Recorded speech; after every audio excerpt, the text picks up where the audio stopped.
Greetings, YouTubians, and welcome back to Wayne Sharp World, where today we are taking a look at one very impressive piece coming out of Reich Knife. This is one of their newest models, and this is pretty darn striking. They have come out with some very impressive pieces lately, especially in terms of machining capability and precision. This one could very well arguably be the most impressive, based solely off the type of knife that it is, and you'll notice that here probably as I open it. But let's just see here, kind of looking at everything you get with the purchase. You get the cloth, you get the card, you get the sticker, you get a nice pouch that protects the knife, and in here, gotta lift it up so the clip doesn't catch. We have the Reich Knife Predator.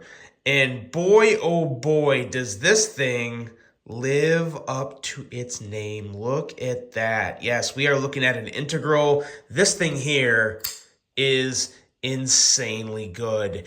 But before I go any further into this review, I want to thank you guys for tuning in today. If you like what you see, do me a huge favor. Hit that subscribe button, follow along, and I will continue to bring you the content. Now let's take a look at some overall specs on this insanely futuristic and strikingly elegant tactical design we have right here. We are looking at an overall length of 8.46 inches, a blade length of 3.74 inches, and a blade thickness at 160 thousandths. This is a really sleek, slicey blade. We have a blade material of M390. Always love seeing that. And I love the font that they have on this knife, by the way. This knife is the combination of elegance and badassery that you don't see a lot in a high-end folding knife, at least not to this level. We have a flat grind with a drop point style blade, if I didn't say that already. We have a handle length of 4.72 inches and a handle thickness at 538 thousandths. Handle material in this guy is titanium, and as you saw, it is one single billet of titanium and a very impressive integral with a frame lock locking mechanism, a user of, I believe this is a right hand only. It looks like it could be left or right, but it didn't come with a tool to take off the end glass breaker here. So I'm gonna be on the safe side here, because I'd hate to tell I'd hate to tell a lefty the wrong information here. So I'm gonna go with, I think it's a right hand only carry, because I don't know if you can take this off. So if you can't take this off, you clearly can't swap it to the other side. So it didn't say in the listing, so I'm going to go with right hand only tip up carry. I will try and get more information on that to see if that is possible to reverse the clip. We have a weight of 4.59 ounces, designed by Richard Wu of Reich Knife, and a price of $455. Now, of course, keep in mind, that price tag of $455 is largely in part due to the fact that this is an integral that does take, it's just more machining time, guys. At the end of the day, time is money. And I will say this is a very, very, very impressive piece of machining capability from Reich/Katuo Knife.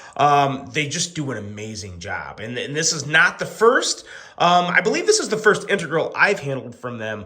But in terms of just impressive machining, this is not the first. I've handled a few Reich knives, Reich or Katuo knives that are just mind-blowingly good.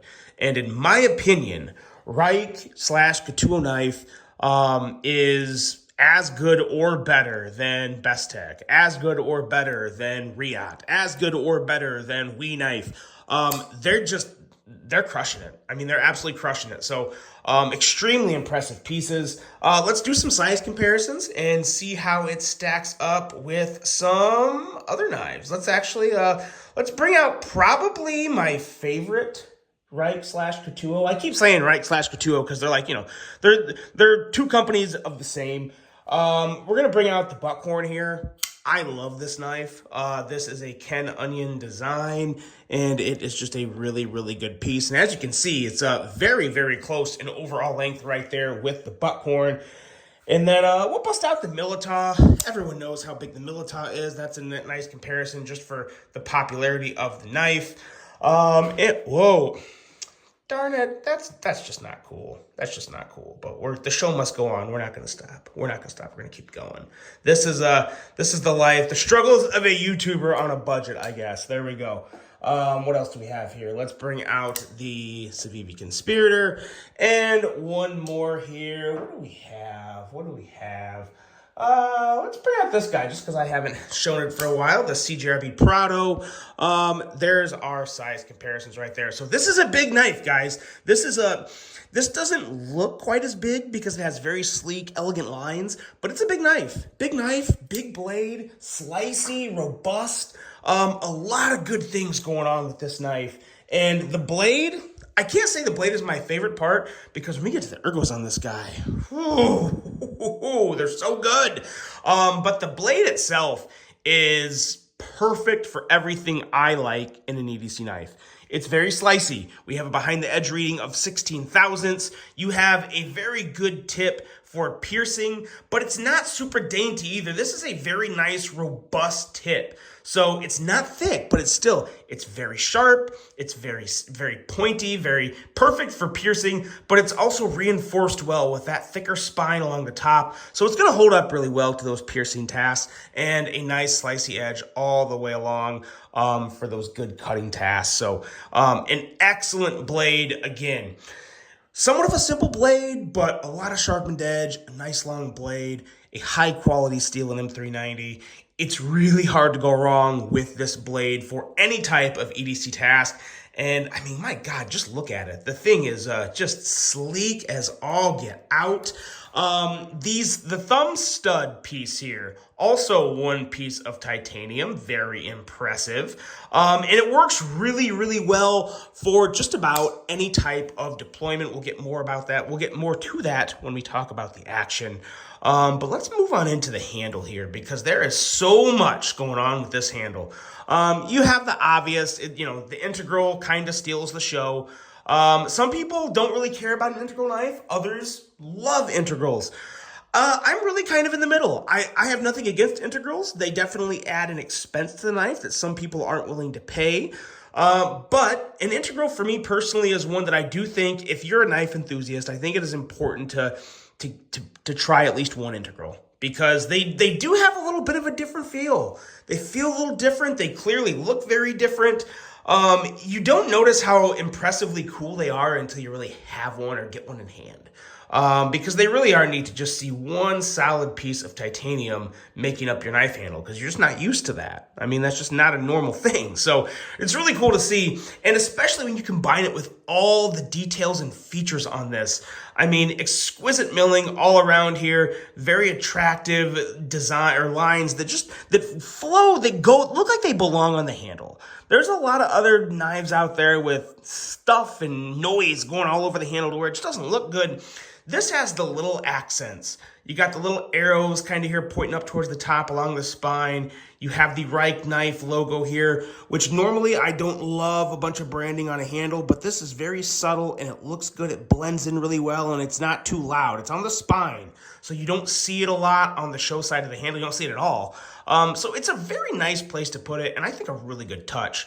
I love the pivot on this knife. It's a big pivot, not something you see that has a cool design. They almost kind of look like rims on a car almost. Very, very neat there. That is definitely I think that's a T10.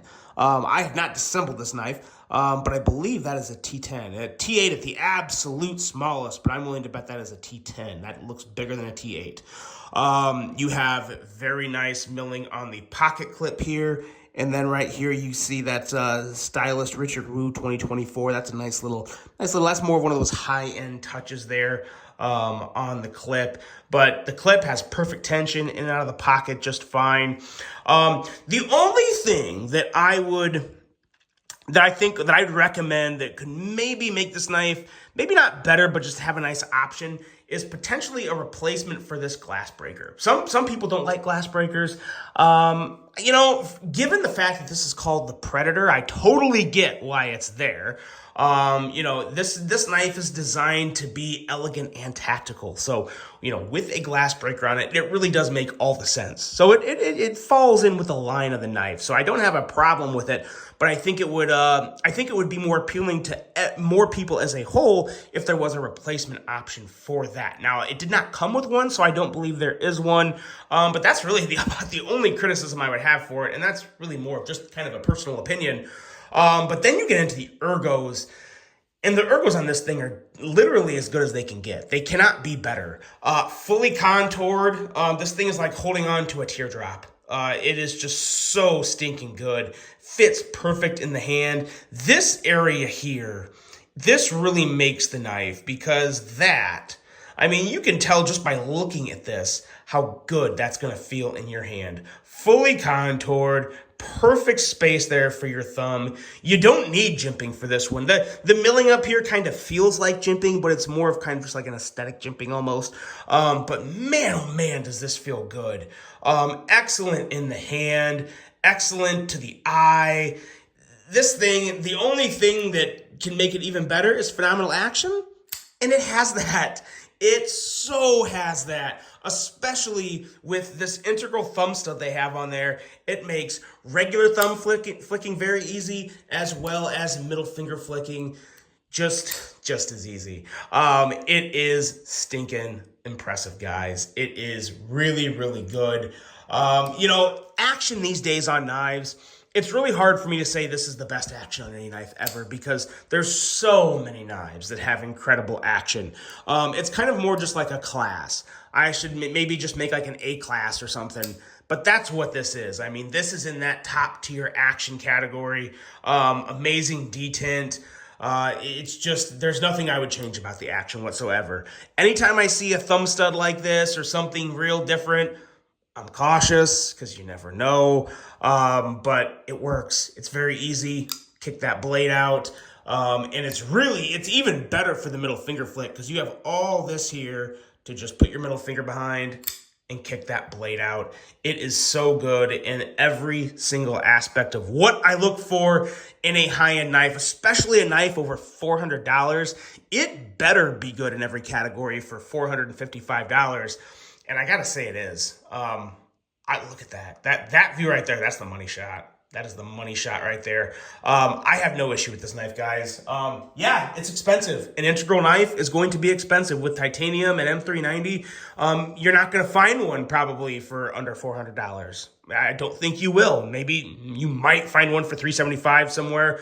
But this knife is justified. The cost is justified to me. I could not be more impressed with this. Just another crazy impressive piece from Reich and Couture.